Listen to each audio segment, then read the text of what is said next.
আজ সানডে। পাশের বাড়ির ব্যালকনিতে দেখো কি সুন্দর ফুল ফুটেছে। সুন্দর ফুল দেখে আমি পাশের বাড়ির ব্যালকনিতে ক্যামেরা নিয়ে উকিঝুঁকি মারলাম। সকাল থেকে আকাশটা কেমন মুখ ভার করে রয়েছে। তোমাদেরকে বলছি আমাকে মিথ্যে প্রমাণ করার জন্য দেখো এক্ষুনি রোদের দেখা মিলছে। করে না আমার মেঘলা ওয়েদারের থেকে রোদ্দুর ওয়েদারটা একটু বেশি ভালো লাগে। বেলা ঘুম থেকে উঠে দেখো মেয়ের খাবার রেডি করে নিয়েছি আর মেয়ে এদিকে ঘুমাচ্ছে। ওকে ঘুম থেকে তুলবো। দুদিন মেঘলা ওয়েদার থাকার পর এখন দেখো কি সুন্দর রোদ বেরিয়েছে।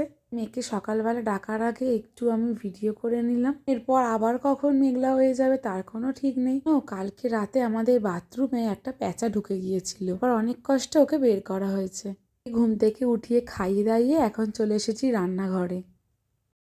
সানডে, তাই জন্য আজকে একটু মাংস হবে আর তার সাথে চাটনি হবে না। টমেটো দিয়ে চাটনি করতাম। এবারে সিজনের আম উঠেছে তাই আম দিয়ে একটু চাটনি দেখো। পেঁয়াজ কলি আনতে বলেছি, এই যে আমুদে মাছ রেখে দিয়েছিলাম এটা দিয়ে ঝাল করব। আজকে রান্না করব কি তোমাদেরকে দেখাবো। তার আগে দেখো সমস্ত সবজি কেটে নিয়েছি।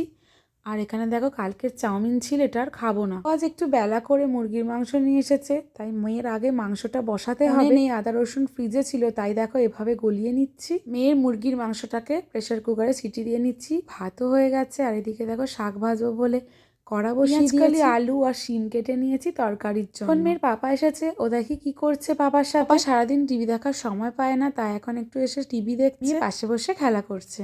আমার খুব খিদে পেয়েছে, তাই এখন একটু কেক খেয়ে নিচ্ছি।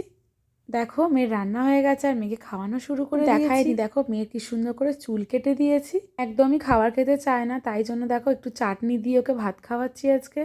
লোভে লোভে একটু যদি খায়, আসলে চাটনি খেতে খুব ভালোবাসে। এটা করে চেষ্টা করি একটু চাটনি করার। খাইয়ে ওর মুখ মুছিয়ে দিয়েছি। এখন দেখো আমার বাসন ধোয়া হয়ে গেছে, তাই এখন সকাল থেকে মেয়ে খেলাধুলা করে খাইয়ে দাইয়ে ঘুম পাড়িয়ে তারপরে আমি ঘরগুলো সকালে কেচেছি। এখন একটু রোদ পড়েছে দেখো এখানে। পরে একটা দুটোর দিকে একটু রোদ আসেই জানলা দিয়ে। চেয়ারে দেখো ঢিবি হয়ে আছে, এখনো আমার কাপড়গুলোকে পাট করা হয়নি, এবার একটু পাট করে নেবো। অন্যান্য কাজগুলো করে এখন চলে এসেছি রান্নাঘরে। দেখো এখানে আমি আজকে চিকেন করছি আলু দিয়ে, বানিয়ে দেখাই। এখানে করেছি শাক ভাজা মটরশুঁটি দিয়ে, মাছের তরকারি, আর করেছি মেয়ের মাংস, আমের চাটনি, পাঁপড়।